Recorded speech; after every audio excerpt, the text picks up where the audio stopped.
Hey, good evening, everyone. All right, this is Ken from Razor's Edge. This is actually a request from a fellow knife sharpener. This is actually one of my customs that I made that will be going out the door. It's actually an old job I did, and a gentleman wanted to buy it off me, so I actually got to bring some life back to it. This was an old file knife. It's got a little rust there I got to take off. And, still got most of its shine. I never really used it. He saw it one day while over visiting my home shop, and he's like, "Hey, can I get that?" And I'm like, "Yeah, sure." He's like, and so it's gonna go out the door. But man, dull, man.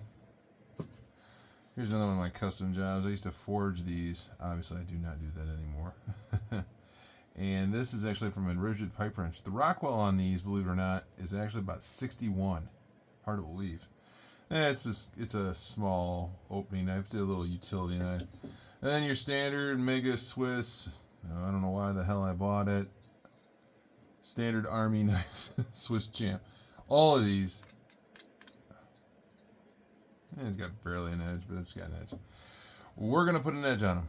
So, today, I got a 240. Homegrown Michigan. Red label abrasives. Awesome. Some stropping with diamond emulsion already in it. We're going to start out with the 240.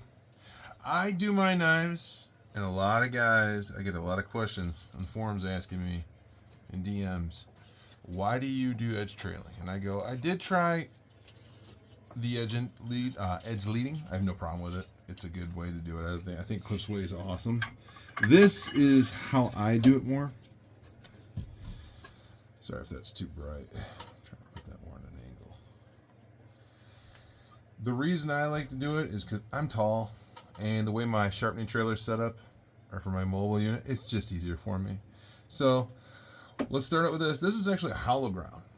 When I made this, I did it on a 2x72 grinder, and the hollow is good. These scales are actually G10.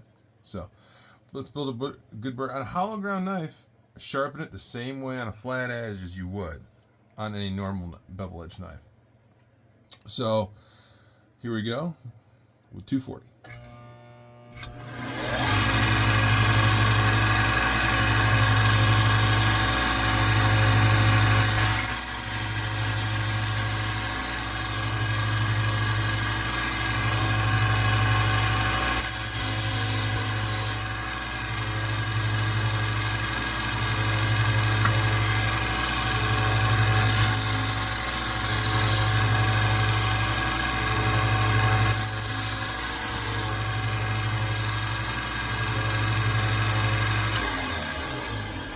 Burr. Here.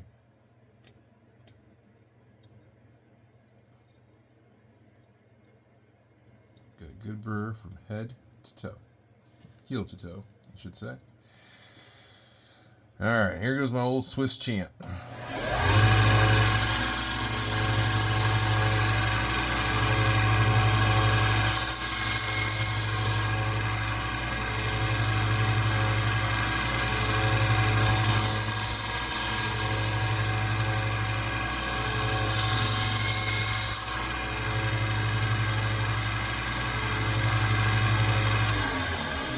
Another good burr on there. This knife actually needs a little bit higher.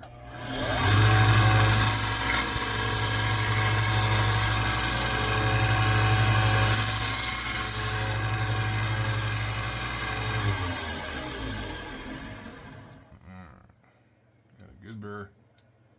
Always check with your fingernail for your burr. Sorry about the bouncing of the video. Just trying to get more comfortable here because I got the camera up top. So, all right, good old rigid knife. Yeah. Actually, I'm going to take this down a notch because this has got multiple grind lines.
See how we're working that bevel right here back in to the knife? Now I'm going to come around and refit and thin this knife out more on this side. So this was a video that turned in from sharpening to reprofiling, but I wanted to show you because I went too deep on those grinds.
This is what I call, you see how we got a good burr up along here? A little weak there, but it's actually reprofiled nice. So what you want to do, obviously this is a custom knife. Now, Elijah Smith brought up a good point in his videos.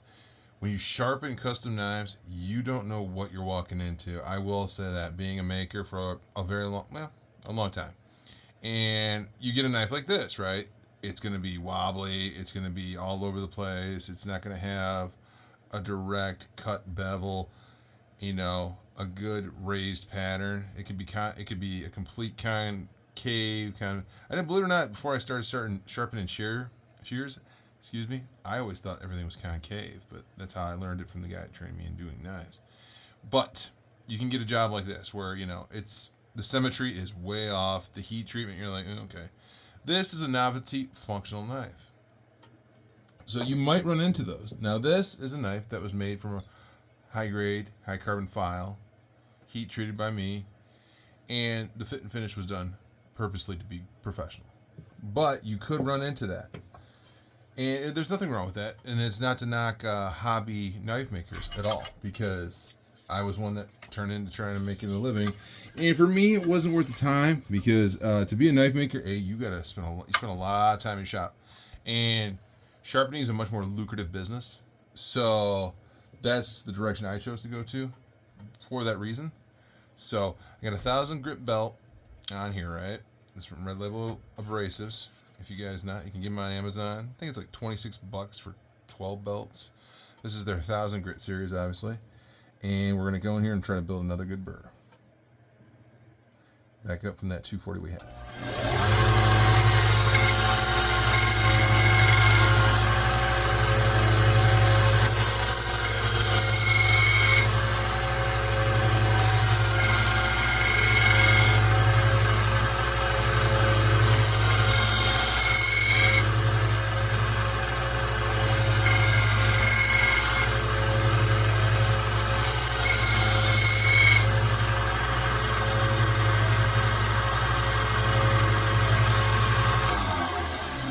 Get a good grind pattern on that. I don't know if you could see that. It's got a nice kind of mirror finish to it.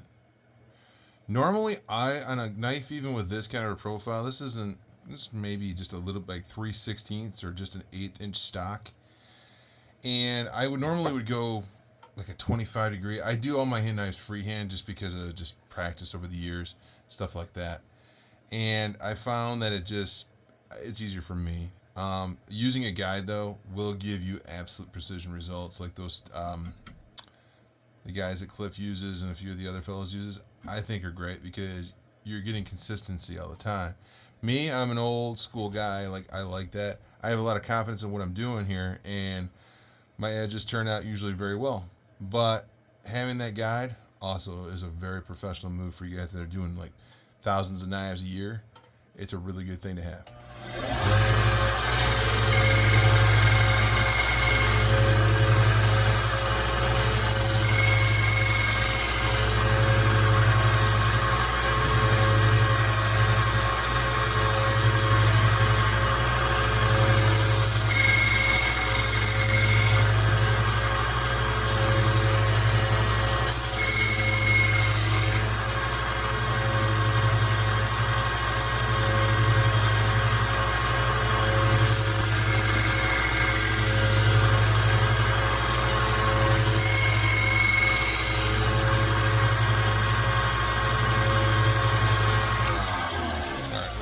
On that, or well, good bird buildup on that.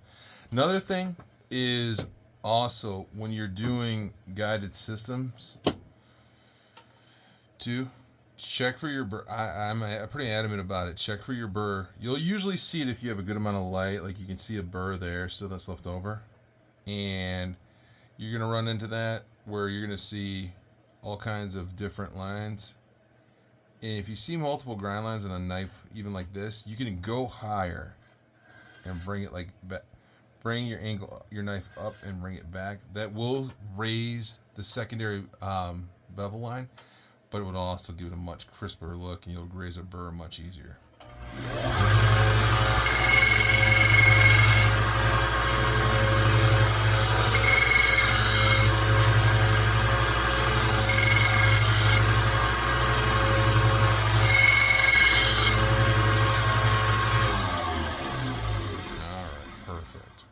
On that.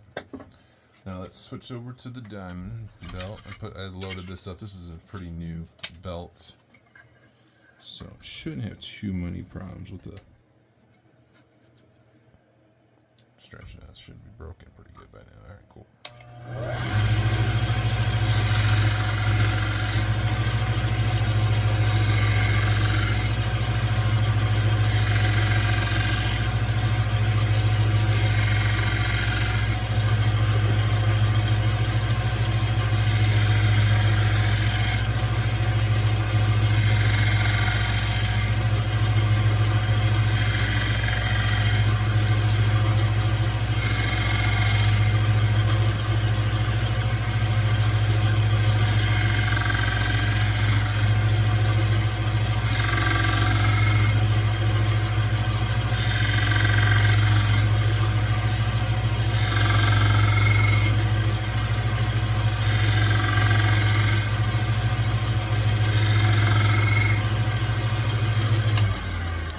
So I just brought out copy paper to do testing, just to see.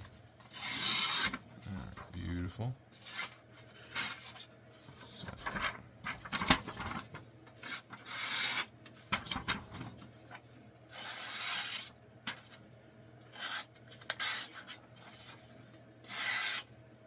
All right, we got a burr right there. Okay, one more.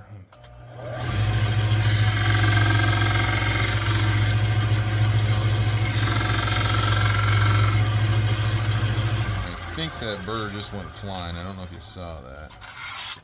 Yeah, it did. Caught it right here. I could feel it on the edge. Yeah, no, that's just me doing that one. There we go. Much smoother. There we go. You got a smooth feel. Let's try these others. Make sure that we did good. Usually the Victronic steels sharpen up beautiful. Maybe not. Nope, still feeling a burr on that, so I'm going to re-strop that one as well.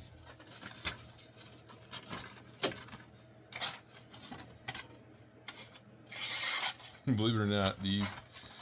So, alright, what I'm trying to do is,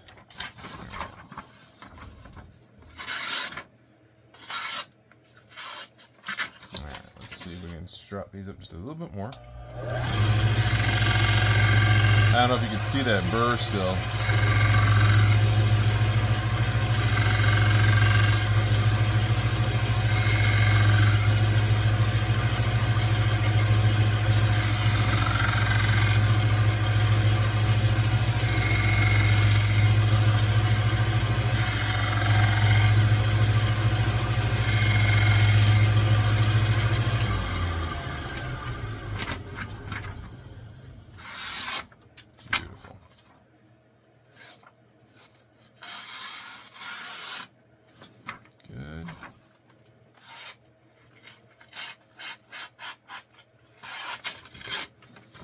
Still got a little bit of nick there. See? Now it's catching. Got a little bit of a burr in there. Or a nick. So we're going to have to go back in there.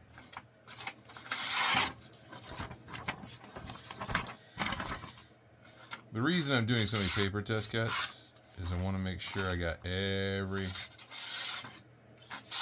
Yeah, this thing's sharp. So, on that Victorinox...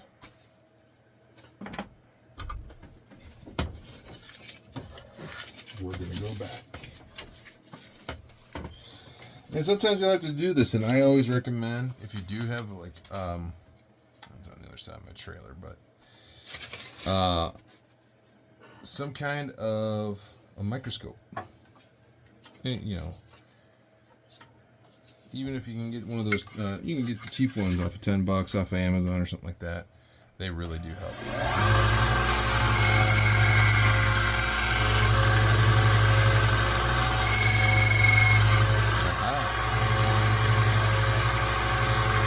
The blade goes like this.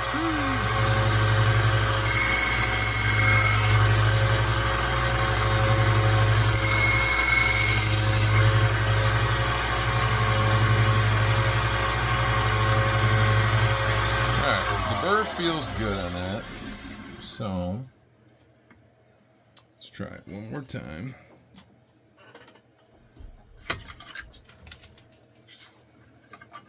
And see where it kind of takes us and go from there.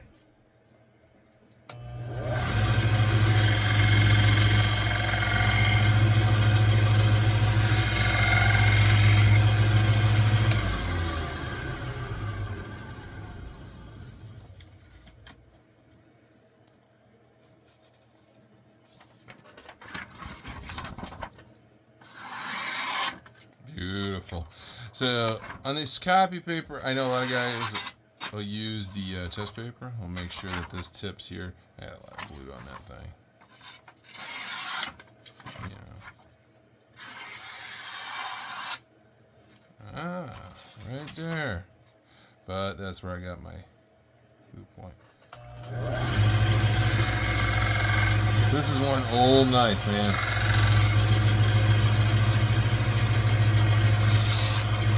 Alright. That worked much better. Sorry about all the test cuts. Beautiful. Maybe? There we go. All good. You can kind of see the... I mean, that's a beat-up knife, man. The reason I made this video is you can actually take a lot of knives that, you know, normally shaving hair sharp, man. And, you know, good Lord, I don't even have any hair left, man. And these are all popping hair. Okay. So,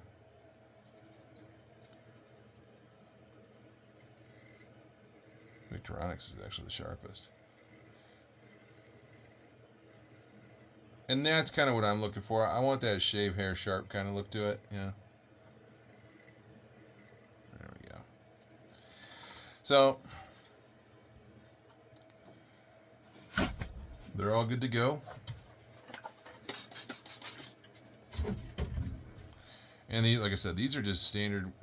You know where you'll find a lot of these at? Sometimes if you guys are doing farmers markets, not so much something like this, obviously, but you know your standard Victorinox pocket knives, and you know even these guys, you might run across a custom hunter, or custom kind of maker where, yeah. I'll take some of that off, some rust out, and ship that out Sunday. But I just wanted to make this video so that you guys kind of could see how I do my knife stuff and how I sharpen even the oddballs. And that's kind of what this is all about. This is just an oddball video for sharpening. All right. Thanks for watching. I hope you guys are all